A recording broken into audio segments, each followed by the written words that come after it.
Hey guys, before the video starts, I want to let you know that this isn't our normal type of content.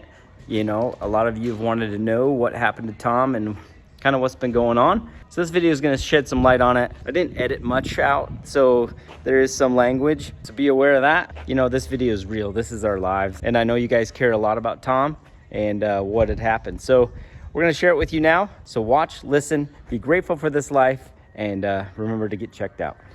Hey guys, welcome back to PFI Speed. A little different, starting off in the truck, but that's all right.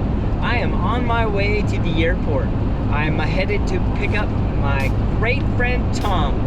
I have missed Thomas so much. As many of you know, he had a massive heart attack, and he's been down and out for a hot minute.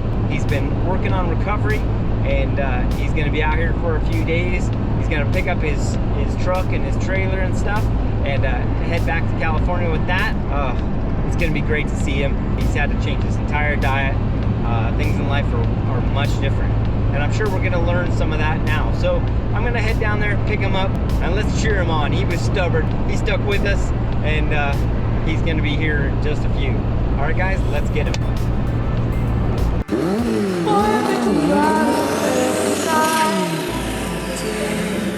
Stroke. Sure, I'll start right up.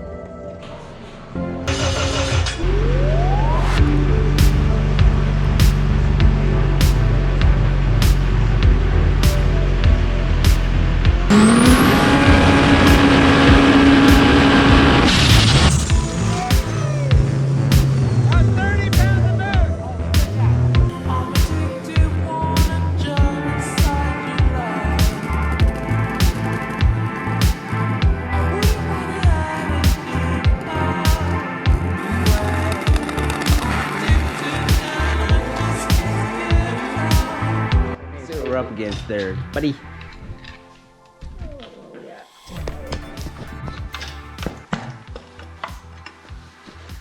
You're about to know. You know, I'm about to be scared. What? Alright, well, why be scared? Nothing you can do. Figure out why. If there's an oiling problem, we'll figure out what the oiling problem is. I've never seen that happen before. No? You've seen a lot of things. Not that. What are that?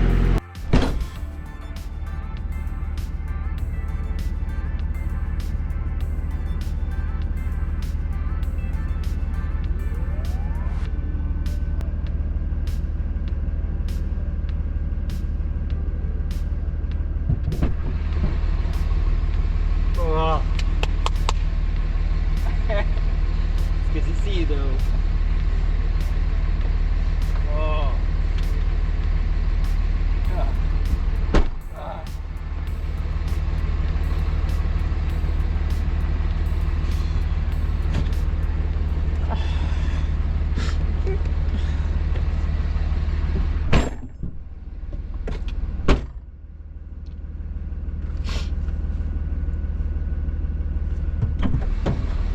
Oh.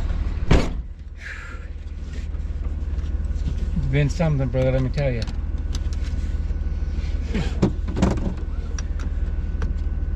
I know. I've been praying. The hardest part of this whole thing is learning how to walk again. You know, because I'll tell you the whole story later, but you know, when I died, I was dead for 7 minutes before they found me, and didn't get no oxygen to the side of the brain that does all my motor skills. Yeah. So it's been hard to walk. Well, you just made that walk. That was pretty good. No, they told me it's gonna take about a year before my brain tells my legs what to do again, because it has to learn over. It's just a good thing you always like push yourself, honestly. Yeah, they didn't think I'd be walking right now, but you know, that shit ain't gonna happen. I know. You can ride the backwards bike. You can do about anything. Right now for a while, but I wonder if I could ride it right now. I doubt it. I don't even know if you should try it. I brought you water. I don't know what, you know, obviously I know you can't have sodas, so. Yeah, I bought a Sprite. Tastes like shit. like, he already called me. Don't let him drink soda. I will. I just don't like the way it tastes anymore. That's where I can need to get. Yeah, but you don't want to have to do it the way I did it. No, I don't want to do it. But if I have to, I have to. Truck's running good still. Yeah, power steering's gone out. I just Steven fixed it. Did you find a hose or whatever it was? Yeah, hose and a fitting. Oh, the boy's good. Yeah, you're about to see him.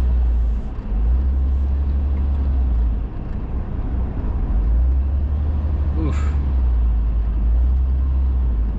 Oh, Brent, you don't even know, man.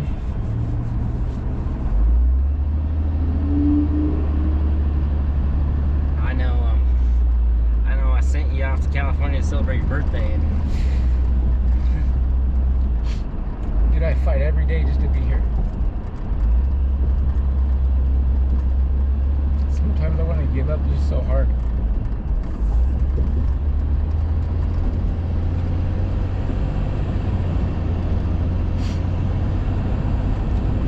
Tell you what, if it wasn't for Amber, there's no way I'd be here right now. yeah, she's got it 100%. I don't think I'll ever be able to repay her. You being here is the payment, man. You know, like you said, we're all giving this. You definitely giving a second shot. Make it great.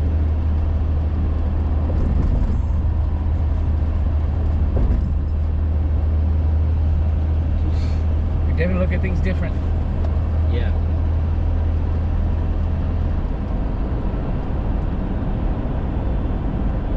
I got this fancy back bottom here yet. Feel it? Oh yeah. That's my jump starter. My battery goes low, it jump starts me. The pacemaker. Yeah, it's basically it's that it's the paddles. What do you call it? Defibrillators or whatever. That's what it is. So my heart starts to skip or does something weird, it'll fucking zap my ass. So you got like what kind of amp batteries in there? It's good for 10 years, I guess. Fucking Dang. battery. If they can't make a battery last a minute than anything else. Yeah, right. Man, it's good to see you. It's just good to be here, Worried man. sick, man. Shit just sucks, man. It's just so hard to get back to where I was, and I get so frustrated. You know, like the doctor explained to me the other day when I saw him, because I'm mad. I just get so mad and down on myself because I can't do things. And he keeps coming back to me. He's like, "You realize you were dead, right?" He's like, "You didn't die one time. You died 7 times. You realize that. And for you to even be here to do what you're doing right now is already surpassed everything we thought you were gonna do." He's like, "So you just gotta take it easy." I said, "I don't got that kind of time, man." He goes, "You got all the time in the world now. Like trying to ranch or do this or do that, it takes me so long." Man, it took you so long before. It's taking forever now. You know, and the way he says it, he goes, "Work for an hour, stop for 3 hours. Work for an hour, stop for 3 hours." He says, "You're gonna have to get used to it." Yeah, just building yourself back up. He says, At our age, it's not easy. He said, "Give me a year, man." He said, "You'll be back to normal." Oh, I can't wait till you're back to normal. Hey, I'm Cussing walking. everybody out. I'm walking. And that's all that matters You're to me right walking, now. you're smiling, you're here. You look great. Yeah, I'm just like fucking 35 pounds lighter. You look great. I'm not a sexy beast anymore. Like I said, I'll tell you everything from the details, but when I was in San Diego, when I died the first time, because I died 5 times in San Diego. Fucking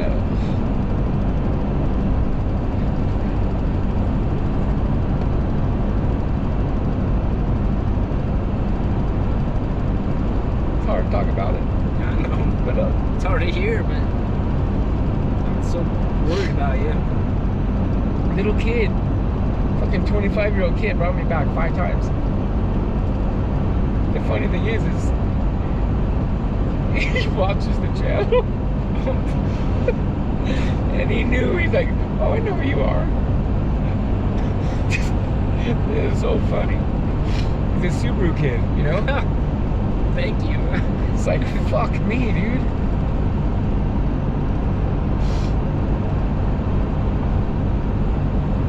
It was so funny.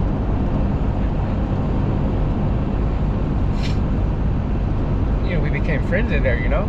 Yeah, of course. What's the thing? No one could see you. No one could do nothing. He was. Didn't know how to.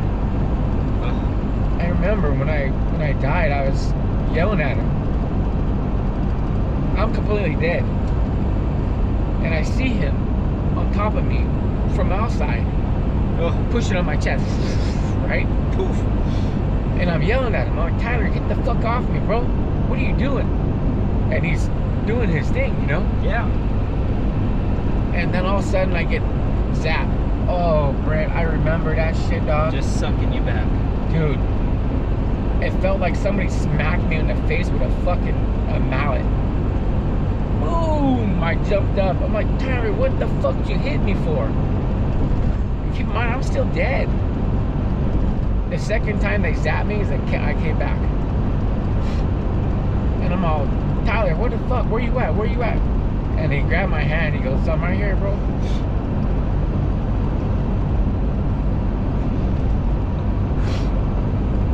The morning he goes, because he works 7 at night to 7 in the morning. He goes, bro, there's something wrong with you. We know. I said, what are you talking about? He goes, you were dead and you were yelling at me. I said, what are you talking about? I go, yeah, I was yelling at you because you were fucking hitting me. He goes, dude, you were flatlined. There was nothing. You were dead. But you were yelling at me. All I did was start laughing. And then 2 days later, I died again, right? He's doing the same thing. And I'm all 120, 130, 140. He tells me, I don't know where you were going, bro, but you were moving.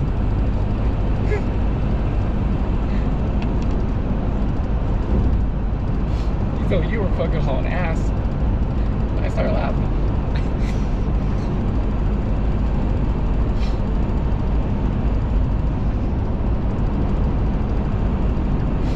Kid brought me back 5 times, man.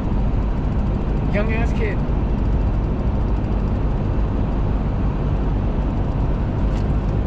I was glad he knew you were. He wasn't gonna give up.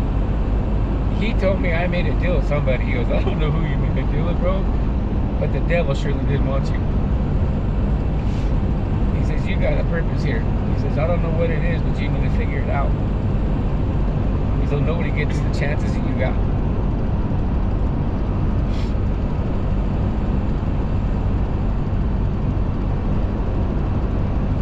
Then I saw the cardiac doctor that was in Palm Springs who did the surgery. He sat in front of me, Brent, on a chair and stared at me, just started bawling his eyes out. He goes, I can't believe you're sitting in front of me. I go, why? He goes, I gave you 10% chance of living. That was it. He says, you beat all the odds by so much, you have no idea. He goes, I need to take a picture with you. And I said, why? He goes, I'm going to put it on my wall. I said, for what? He goes, so I can keep all my doctors to let them know that you don't ever quit. Because if you would have quit, you would have been here. Well, they don't know you. You've never been a quitter. Look at me. We're still doing what we were doing over 25 years ago. And he was just... when everybody else left. He was just like, I don't... He said, I can't believe I'm seeing you right here, right in front of me. When you left here, I thought you were done.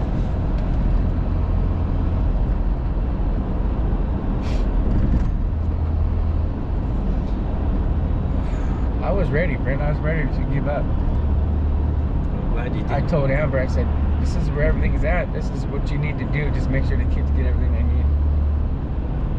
It's so hard for me to say that. But that's where I was. There was no help. There was no nothing. Yeah. You know, and if Amber didn't tell the doctor that she was going to pay for it, he would have just let me go. She texts me, she goes, you know, have fun. Just be careful. She's like, you know, you worry me. She goes, I know how you are. Well, we'll make those adjustments. You gotta help me make those adjustments because, you know, I just go. Like I said, Brandon, it's just so hard, man. I'm like, you know, I'm not weak. I'm just emotionally weak, right? You know, the last couple months. Because I'm not supposed to be here right now. I'm not supposed to be here, and I'm here. So there's a reason I'm here. I don't know what it is yet. Well, I'm thankful you're here. Very thankful. Super hard. Dude, I couldn't talk, Brent. I couldn't do nothing. Nothing. I couldn't even say anything. Yeah. I was like just a worthless poo right there. I couldn't do nothing. I couldn't move my arms. I couldn't do nothing. I couldn't do nothing because when I lost all the oxygen to my brain, couldn't do nothing. Yeah. You know, it's like people take little things for granted. Yeah. Well, when it first happened, you know, it was like the surgery's gonna go and everything should be okay. And you know what? I didn't tell nobody, but except Amber. But the fucking doctor in Palm Springs did. I swear to God, I want to kill that motherfucker. That's where they were, Palm Springs. Well, I went from Palm Springs Well, to that's San what we Diego. didn't know where you were at all. Well, I went from the river. They flew me in a helicopter to Palm Springs. In Palm Springs, they did the surgery and they fucked up. And when they fucked up, he didn't know what to do. So that's why they sent me to San Diego, because San Diego is a renowned cardiologist, but they're their training center, so they have all the fancy new equipment. Yeah. So he's like, you got to go here, you got to go here, and you know, keep in mind, I'm incubated. I don't know what the fuck's going on. You're right.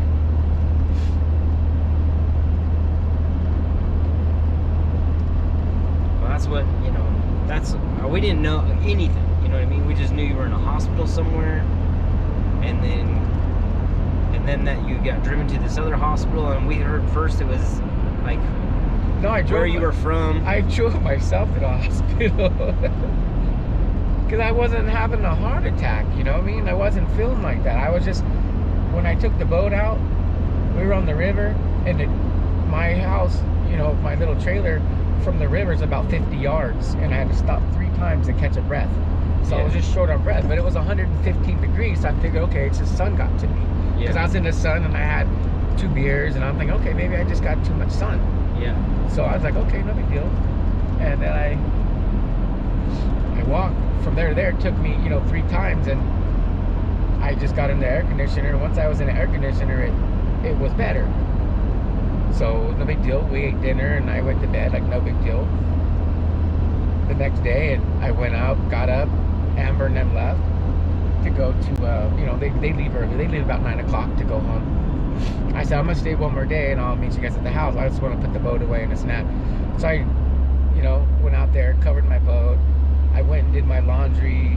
You know, cause I was like, I always like to clean the laundry before I leave the trailer. That way I know when I come back it's clean. Yeah. So I did my laundry and, you know, went and had lunch and bought some blinds for my trailer. Just the normal stuff I would do. Yeah. And I was just out Tom. short of breath, you know. Every time I got in the air conditioner or in the truck, I was fine again. I took my, you know, buddy's engine hoist, took the engine hoist out of the truck. I was just doing what I do. And then at night, it just got real short of breath. Like, I was like that. And I was like, no, something ain't right. So I told Bugsy, hey man, here, I gave him a big bowl of food, a couple bowls of water, and I said, look, I'll be back in a couple hours, buddy. I went, and the doctor told me, you're having a heart attack. I said, I'm not having a heart attack. He goes, no, you're having a heart attack. I said, I'm not having a heart attack. He goes, brother, you're having a heart attack. I said, then I had a heart attack for 3 days then, because this has been going on for 3 days. He goes, you were lucky you came in here when you came in here. Otherwise, I would have died in my trailer that night. And all it would have been would fucking fly from maggot food. Because they would, you know, they would have came back for me, Amber, and then when I didn't get a they would have came and checked on me. Yeah. We'd all been It would have been a couple of days before somebody would have found me. Bugsy be right there just tripping out. Yeah. But he gave me this little itty bitty pill, Brent. I shit you not. It was like the grain of salt. And he says, this is a nitro pill. He says, what happens is if you take this and you're not having a heart attack, your heart will jump out of your body. He says, it'll go crazy. He says, he gave it to me.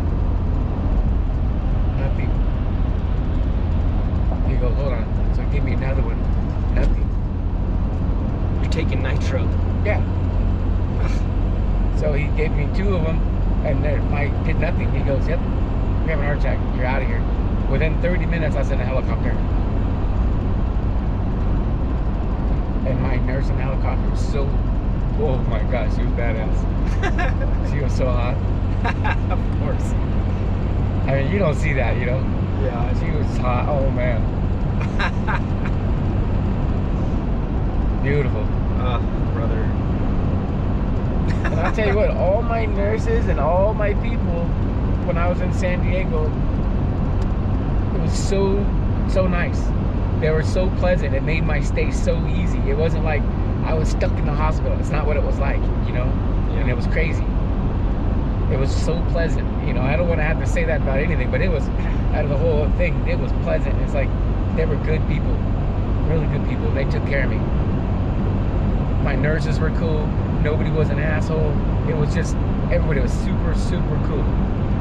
They even got mad at me when they're like, you need to walk. I can't walk. Get up, you're walking. I can't walk. They fucking grabbed me and made me walk. I mean, these were people who like generally cared. And it was super, super cool to see that.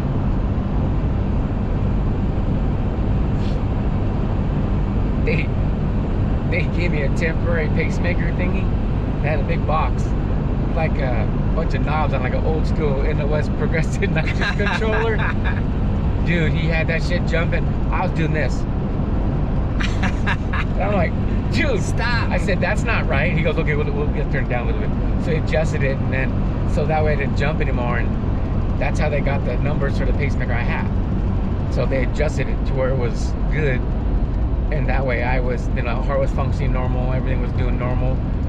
And that way it was, you know, functional. Like, it made me happy, it made me okay. Yeah. So they took that, took the numbers down, made me a pacemaker, and shoved it in. Before you went to the second hospital, I mean, I heard that your heart needed a heart transplant, you needed a lung transplant. No, when they were crashing. I was crashed the whole time I was there. Once I got in there, the second day I was fine. I was still there normal, you know. The doctor told me, God, this makes me so mad, dude. He put this thing called an impella. Basically, it's like a pump, and it pumps through my groin into my heart. Dude, I got scars on both sides of my groin, up and down both legs. It's crazy, Brent. I had so many things. Amber won't even show me the pictures of how many things. I had shit in my head. They had needles and shit in my head because when I died, they wanted to see what part of the brain was still functioning. Brent, it was crazy.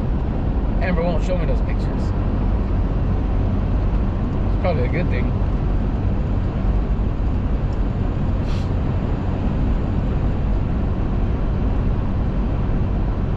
But I'll tell you, the worst part about the whole thing was the catheter.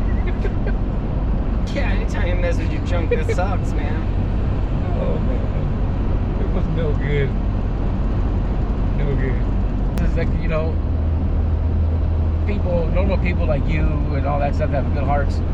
Everybody thinks your heart's 100%. It's never 100%. It's only 56%. And I was at 3% when they did mine. And now I'm at 46%. And it's getting better every time I see the doctor. So thank gosh. He says that I had a big clot in the heart, you know, and the doctor said it's already gone. So it was the size of a golf ball in my heart. Whoa. And the doctor says that the blood thinners and stuff they got me on, because they really heavily doped me up with blood thinners and all kinds of stuff. It was making me crazy for a while. I was going dizzy and Yeah. Getting all silly.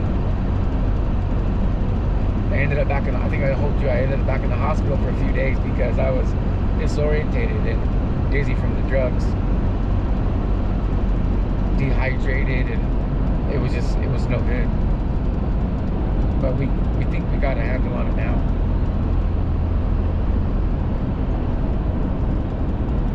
So, but yeah, man. Like I said, man, I'll tell you more about it. It's just, I drove my boat. It's all that matters. I know. We were just talking about this, like, oh my gosh, Tom. I had to. I'm not gonna die without driving my stuff, man. 100 plus miles an hour though after a heart attack, you're like, oh my gosh, dude. Yeah. Amber's boat runs 95 and we're pulling away from her. The funny part is we're only at 68% throttle. Amber was riding with me, her husband and Anthony were in their boat. Amber's like, it's so smooth. I'm like, yeah. It is a bad boat, man. All your projects are awesome. Yeah, but 39 pounds of boost for that and ran out of gas is no good. Yeah. You know, people don't realize how much I try on that boat and what I've gone through, and for, you know, to get that boat to work, and for me to run a whole tank of gas out of it, which, you know, it holds 15 gallons and we're probably getting 15 to 20 miles to a gallon, so I don't care. Even if I only got 500 miles and it blew up, I don't care, because you know what, I drove it. Yeah, well, the stories of all the guys had was, I thought that was cool. All the guys giving you props, how fast it is. Oh, because they talked all kinds of madness for a long time. They don't talk madness now. They don't want nothing to do with that thing on a roll race. Right? We figure out how to make it dig, and that's all. That's crazy. I personally believe there's going to be very few boats that will catch us in a roll race. Very few. The hardest recovery is so hard, man. Like I said, I don't wish this on anybody, and like I said, I will be, people get mad at me, but I'm going to be adamant about telling people, you guys need to get your shit checked, you need to get your blood checked, you need to go doctor at least once a year, man. Just get checked. Because here I am thinking I'm fine. I'm everywhere. I'm all over the country. I'm driving around, having fun and doing my thing, you know? Yeah. Just, you need to get checked. I'm excited to see your car. The Freedom Civic? Yep. Dude, it started. Oh, did you start it already, right? Started Saturday. Everything's good? Yeah. There's little things, but you know, nothing that's crazy. Started right up. I didn't even prime it. Didn't brake clean it. Well, nothing. That pump is new. It should be a good vacuum on that pump. Well, and how I, you know, have to see how I mounted it. Like I came up with a pretty good mount. No, I seen it. Oh, you did? Yeah. Come on, man. I don't know. I watch you. I don't know who watches. I would have been here to help you if I was okay, but Trust I watch me. you. Trust me. Not a day has gone by. Not one. That's why it's like. That's why when I saw you, dude, I just broke down because it's been a thing. You know, when it all first happened, I couldn't make videos. I couldn't do any of that. I didn't want to. I just wanted to be by you. So I just prayed and buried my head into really anything that I could just take my mind into a different place. You know, I'm not very religious. You know, I do believe there's somebody, a higher power, but somebody's definitely watching me. And you know I am religious, and I believe that. So somebody was definitely watching me, and I need to go to the church and thank them. Because it definitely wasn't homeboy downstairs, because he didn't want me. He didn't want the competition.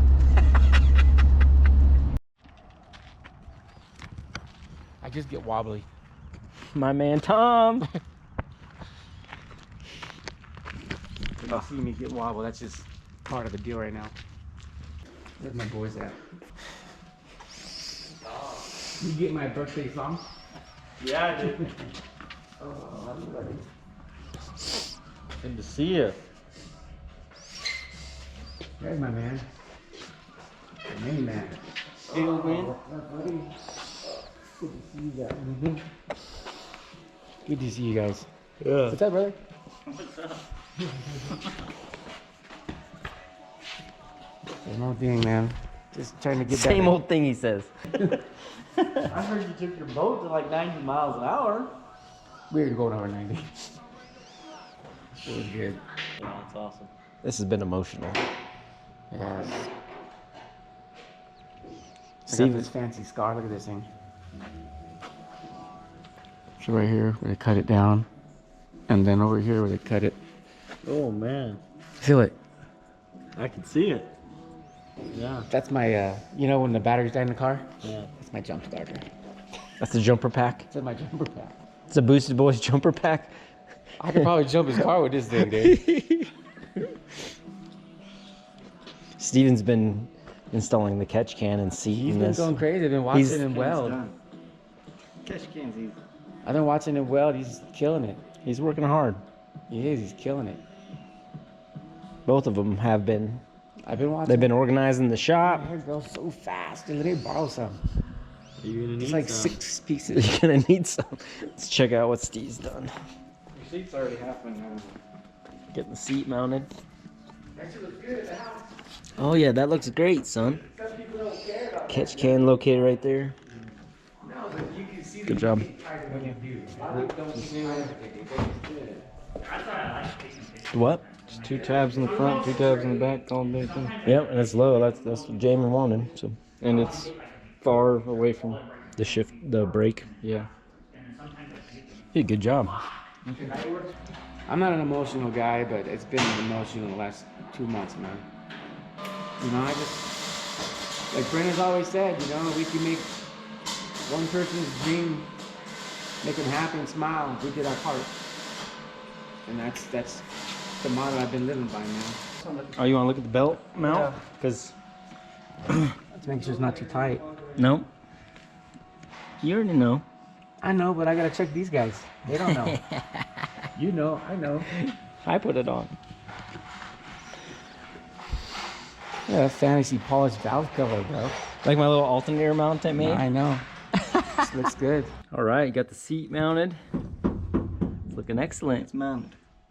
Catch cans mounted. Is that permanent where your seat is right there, bro? Yep. So we need to No. put a bracket from the back to the seat then. Yep, and it has to be adjustable because the seat can move. So like Yeah, it's not you can permanent, drive it's it. on slide. Anybody can drive it. It's coming. It's coming. I work on it. I mean, this is all good, you know, it looks nice. Yeah, there's spots, but I'm working. Like I said, I'm working on it. We'll leave it up to fabricator Steve. Yeah. My son's learning to do a lot of fab and Stevo's kicking killing it. butt. I'm not watching him. I just don't want to tell him because he gets a big head. He's already got a big head, bro. We're not gonna take that away from him. But he was born with a big head, though. Yeah, I know. I think it's your mom's fault, but.